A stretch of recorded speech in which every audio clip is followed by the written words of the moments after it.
এই ভিডিওটি ধারাবাহিকভাবে হতে চলেছে, তাই ভিডিওতে একটি লাইক এবং চ্যানেলটি সাবস্ক্রাইব করুন। প্রাচীন মিশর, খ্রিস্টের জন্মের 1393 বছর আগের কথা। পুরো মিশরে যত ইসরায়েলি ছিল তারা তখন ফারাওয়ের দাস।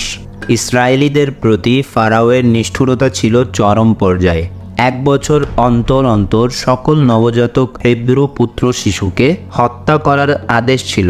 আসলে প্রতি বছরই মেরে ফেলবার নির্দেশ ছিল, কিন্তু এতে দাসের সংখ্যা বেশি মাত্রায় কমে যেতে পারে ভেবে সভাসদদের পরামর্শে সেটি 1 বছর পর পর করা হয়।